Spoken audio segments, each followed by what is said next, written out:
Hola, ¿qué tal? Hola, buenas Buenas tardes. tardes. ¿Qué tal? Bueno, estamos hoy aquí como todos los jueves en nuestro espacio de preguntas y respuestas. Soy Julia Ruiz Mediano, soy oncóloga médica y directora de Centro de Oncología Integrativa Onconature. Y como ya anunciaba hace algunas semanas, hoy vamos a tener una invitada muy especial y que nos va a hablar sobre algo que yo creo que es bastante desconocido a la hora de la rehabilitación de los pacientes oncológicos. Ella se llama Teresa Sánchez Moreno, es fisioterapeuta y está especializada en las disfunciones de suelo pélvico y además trabaja con ecografía funcional. Buenas tardes, Teresa, ¿qué Buenas tal? tardes, Julia, ¿qué tal? Un placer estar aquí contigo y Un que me hayas invitado. placer, un placer tenerte, que sé que eres una gran profesional, también trabajas como docente en lo que es la parte de la ecografía funcional y bueno, también en tu clínica de Periné, donde trabajas con los pacientes de manera directa. Yo creo que es una parte muy importante y muy desconocida y creo que vamos a empezar un poco por aquí, que nos Sí, resuelva un poco la duda de qué es esto de las disfunciones de suelo pélvico y un poco qué significa. sí, el suelo pélvico es el conjunto de músculos y de ligamentos que cierran a nuestros huesos de la pelvis por la parte de abajo. Y entre sus funciones, pues tienen la función sexual, que se encarga del plano más superficial muscular de esta zona, y el plano más profundo, pues su función es la de sostener a nuestras tres vísceras, o a las dos vísceras en el hombre, a la vejiga, el útero y el recto, y además se encargan de la misión y de la defecación. Es decir, nosotras, sin pensarlo, somos capaces de relajar esos músculos y orinar o defecar, o si nos pilla, por ejemplo, trabajando, somos capaces de contraer para que no se escape. Pero lo importante de ese suelo pélvico es que forma parte como de la cavidad abdominal, que la forman cuatro paredes de músculo. El suelo pélvico es el suelo, el techo es el diafragma, por delante la pared abdominal y atrás la zona lumbar. Y esa cavidad todo el día recibe presiones abdominales. Cada vez que tosemos, que reímos, que saltamos, que cogemos un peso, es decir, ante cualquier esfuerzo de la vida diaria, nuestra cavidad abdominal recibe un peso. Y la parte delante de esa cavidad, que es la pared abdominal, su función es la de contraerse de una forma involuntaria, pues para que las presiones no las reciba el suelo pélvico y aparezca una disfunción. Que entre las disfunciones pues está la incontinencia urinaria, la urgencia urinaria, la incontinencia fecal o la urgencia fecal, un prolapso de un órgano pélvico que se descuelga hacia abajo el útero, la vejiga o el resto, o también aparece o pueden aparecer las disfunciones sexuales, como la dispareunia o un vaginismo o una dificultad para alcanzar el orgasmo. Y dentro, Ujú. o los pacientes que se pueden beneficiar o bueno, que pueden tener estas secuelas, pues van desde el embarazo y el posparto, que son momentos claves donde el suelo pélvico se puede ver afectado, las pacientes o los pacientes que hacen deporte de impacto o los pacientes oncológicos, después de los tratamientos médicos, de la radio, la cirugía o la quimio, pues esta zona se puede ver muy afectada. Eso te quería preguntar, ¿cuáles son las principales secuelas que aparecen en nuestros pacientes, los pacientes oncológicos en concreto? Pues lo que dice la evidencia es que las disfunciones más frecuentes en el paciente oncológico son la incontinencia, tanto la urinaria como la fecal. En las mujeres, Ujú. un prolapso de la vejiga o del recto, si lo que hacen es una histerectomía, o también son muy frecuentes las disfunciones sexuales, la dispareunia y la dificultad, por ejemplo, para tener una relación sexual con penetración debido a una estenosis de la vagina, por la radioterapia, por ejemplo. Claro, que eso muchas veces, bueno, yo creo que a veces los pacientes eh, no son conscientes de que todos estos síntomas pueden tener su rehabilitación, ¿no? Sí, Se pueden hacer tratamientos y podemos trabajarlo para mejorar estos efectos secundarios, porque muchas veces incluso, tanto por ejemplo los cánceres ginecológicos, ¿no? El tener esas dificultades a la hora de tener relaciones sexuales y tal, ujú, eh, realmente puede haber alguna serie de, pues, una rehabilitación un poco más específica de esta zona donde puede mejorar la paciente francamente, igual que eso pues sí. con la incontinencia o con otras cosas. Cuéntame un poquito qué tipo de tratamiento hacéis para estas secuelas. Sí, por ejemplo, en las pacientes con cáncer ginecológico, ¿no? Al generarle un síndrome geniturinario de la menopausia de una forma provocada, pues son frecuentes eso, la sequedad vaginal, la estenosis vaginal, el epitelio se queda como súper irritado, como si fuera un papel de fumar, un tejido muy frágil. Y eso luego hay que tratarlo y evitar pues eso, que la paciente pues tenga dolor en la zona, no solo con las relaciones, sino incluso el roce de la braguita pues le puede molestar. Entonces ahí aplicamos, por ejemplo, tratamientos con radiofrecuencia para intentar hidratar y mejorar esa calidad del tejido colágeno y la elasticidad de la piel, o técnicas de terapia manual, son musculatura igual que si tratáramos otro músculo del cuerpo, y hay que intentar pues soltar la tensión muscular que pueda haber en la zona. Y luego tratamiento con hidratantes vaginales o lubricantes para intentar sobre todo mejorar la calidad del tejido, que se queda como súper quebradizo o eso, quemado, como papel de fumar, y que genera pues bastantes secuelas luego en la paciente. Ujú. Claro, de hecho que estuvimos hablando con la doctora Mira, también ginecóloga, y nos comentaba la importancia, ¿no? Decía que la hidratación, igual que te hidratas la La piel, tiene cara, sí, sí. una hidratación diaria de De la la parte de mucosa de la la piel, vagina, sí. exactamente, ¿no? Y que era Y más en este fundamental. tipo de pacientes, que eso, que es que el tejido se queda quemado y súper irritado. Ujú. Entonces, lo Luego, primero sería reparar la calidad de ese tejido colágeno, y una vez que el ujú, tejido colágeno ya se repara, pues eso, con técnica de radiofrecuencia, con láser, con hidratantes, luego ya sí acceder al músculo, o si se trata desde el principio esa secuela, lo que se evita es que con el paso del tiempo la paciente genere una hipertonía del suelo pélvico, una estenosis vaginal, que es ese cierre de la vagina. Por eso, cuanto antes se deriven a las pacientes o se le informen o las podamos valorar, pues vamos a evitar que a largo plazo aparezcan problemas que sean más difíciles de solucionar. claro, efectivamente. Luego también cuando ya, en el caso que has dicho, ¿no? En el momento que ya hay una estenosis, ¿qué es lo que soléis hacer? ¿Qué recomendáis? Cuando la cosa, pues ya hay una cierta fibrosis, eso está un poquito más cerrado.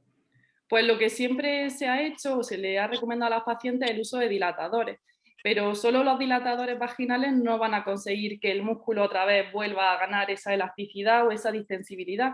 Entonces ahí sobre todo se aplica tratamiento con terapia manual, intentando relajar esas bandas tensas a nivel del músculo de los elevadores del ano, del pubococcigio, igual técnicas de radiofrecuencia que lo que hacen es aumentar mucho la temperatura del tejido, aumentamos de esa forma la vascularización y la oxigenación y favorecemos que el músculo se relaje. Pero no solo con el dilatador vamos a conseguir esa distensión muscular, sino que si complementamos con otras técnicas que ya tienen evidencia a nivel de la fisioterapia de suelo pélvico, pues vamos a mejorar la clínica de la paciente.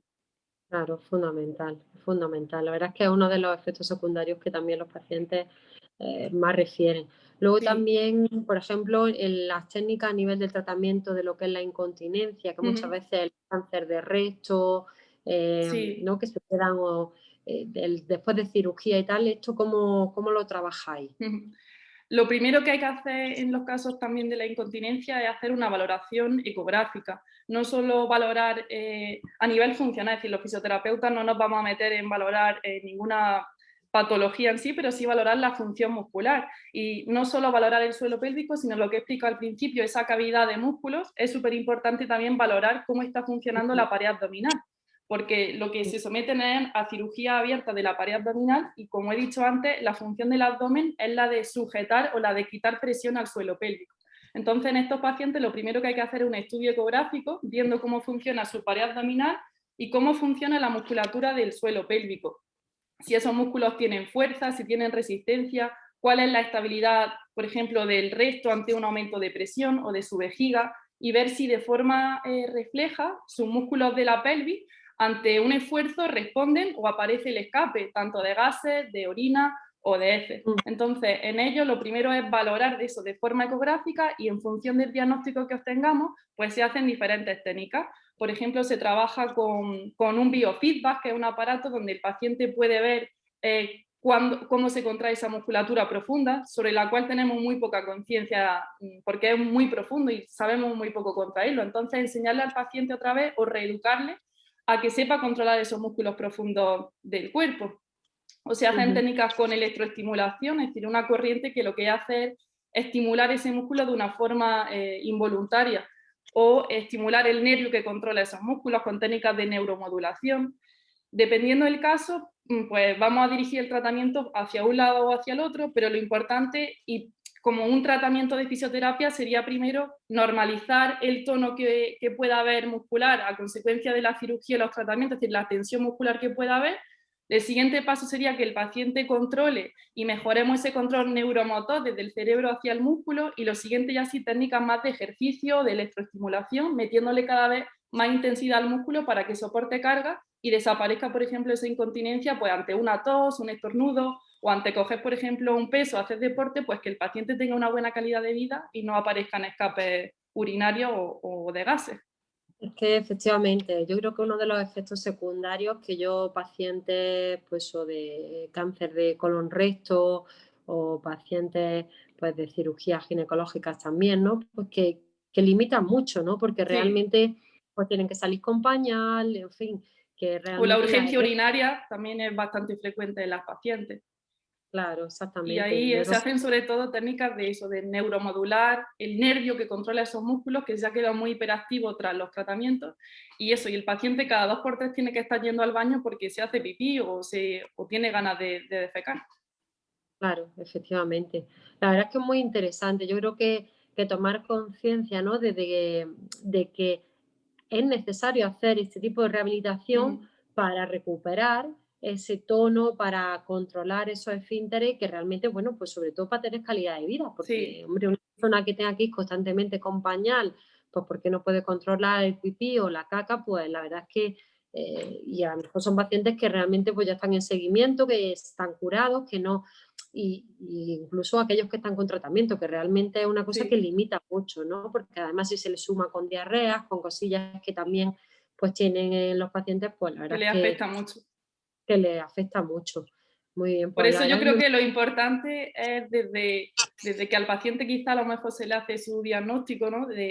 A nivel de vuestro campo oncológico, pues que también se valorara cómo está su función a nivel del suelo pélvico, para evitar que a lo largo del tratamiento se empeore, porque si ya desde el primer momento diagnosticamos cualquier problema, porque, por ejemplo, la obesidad o los partos, el estreñimiento ya son factores de riesgo para tener ese problema, pero si a eso le sumamos un tratamiento médico como la cirugía, la radio, la quimio, la función se va a ver todavía más afectada. Entonces, si desde el primer momento valoramos al paciente, pues vamos a poder hacer un seguimiento y ir tratándolo a lo largo de su tratamiento médico, evitando así que esas disfunciones se empeoren y que no lleguemos al final pues con una incontinencia mucho más severa anal o urinaria o una estenosis de la vagina.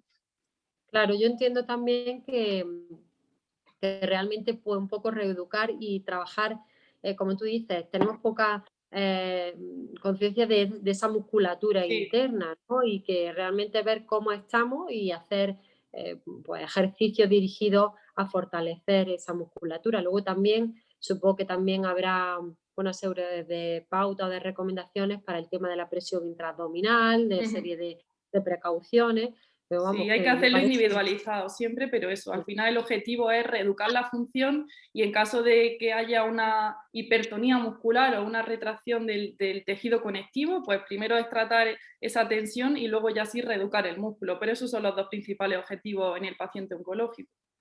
qué bien, pues fundamental. Pues muchas veces uno piensa, ¿no? Contractura, pues la espalda, va al fisio, siempre vamos un poco a lo mismo y no desconocemos que Sí, realmente hay una rehabilitación de ese suelo pélvico que también nos has explicado tú.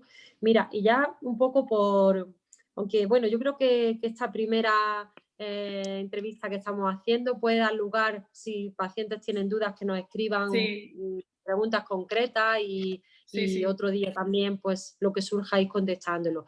Pero un poco por cerrar esta primera entrevista, pues me gustaría que si pudiera, ya he dicho que entendemos que el tratamiento es específico, es individualizado, porque cada paciente, pero alguna recomendación general así que se puedan llevar los pacientes a casa.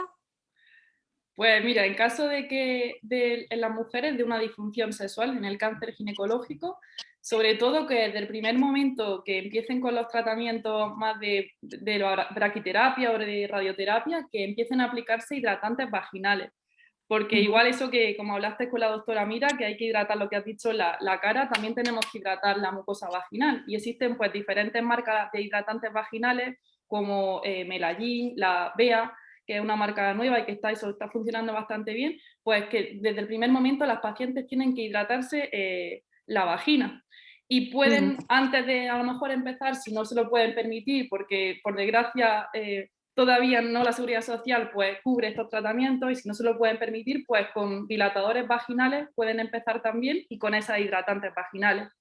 Y en caso de que el paciente, la secuela que le haya quedado sea una incontinencia urinaria o anal, debe de empezar haciendo ante cualquier esfuerzo, porque normalmente esta incontinencia suele ser de esfuerzo o de urgencia, pero en caso de que sea de esfuerzo, activando su abdomen, la parte delante de esa cavidad, como llevando el ombligo hacia adentro e intentando cortar el pipí, como si cortáramos el chorro del pipí, antes de hacer cualquier esfuerzo. Porque lo que ocurre es que, a consecuencia del tratamiento, los músculos profundos pierden como ese control reflejo involuntario. Entonces el paciente, de forma consciente, tiene que hacerlo ante cualquier esfuerzo. Es decir, que antes de toser, de estornudar, de agacharse a coger una caja o de coger cualquier peso, debe de intentar meter su ombligo hacia adentro y cortar el pipí suave antes de hacer ese esfuerzo. Y si eso al final se repite mucho a lo largo del tiempo, nuestro cerebro lo automatiza y lo hace inconsciente. Y de esta forma evitaremos también o empezaremos a mejorar ese control muscular. Pero sobre todo que desde el primer momento eso se empiece a controlar la musculatura antes de un esfuerzo y a hacer pequeñas activaciones de la barriga en el día a día. Por ejemplo, puede hacer después de la cirugía y siempre que no haya dolor, tomar aire y al exhalar muy suave ir llevando la zona baja de la barriga hacia adentro para ir poco a poco así mejorando el control muscular de su pared abdominal, que al final es la principal responsable de evitar que las presiones bajen hacia abajo y aparezca la pérdida de orina o de gases. Vale. Sería un poco como meter barriguita, ¿no? Sí, meter barriguita hacia adentro. Vale, muy bien. Pues Teresa, la verdad es que es súper interesante todo lo que nos has contado hoy. Yo animo a todos los pacientes que tengan algún problema en este sentido, pues que nos manden preguntas, que, Sí, sí, bueno, sí. que, que tú seguro que estarás encantada de contestarles todas las preguntas que puedan surgir. Y que rompamos el tabú que hay en este tema, que Exactamente. porque es Exactamente. desconocimiento y tabú, y que muchos pacientes tienen problemas y por vergüenza o por la inseguridad que les puede generar, pues al final no los cuentan. Así que yo estaré encantada de que pregunten lo que necesitan y de poder ayudarles.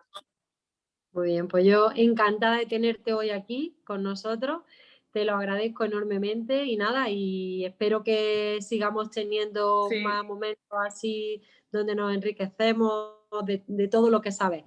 Te mando igualmente, Julia. un Un abrazo beso muy enorme grande. y un beso a todos y nos vemos el próximo jueves en el día de preguntas y respuestas. Chao. Gracias, hasta luego, buen día.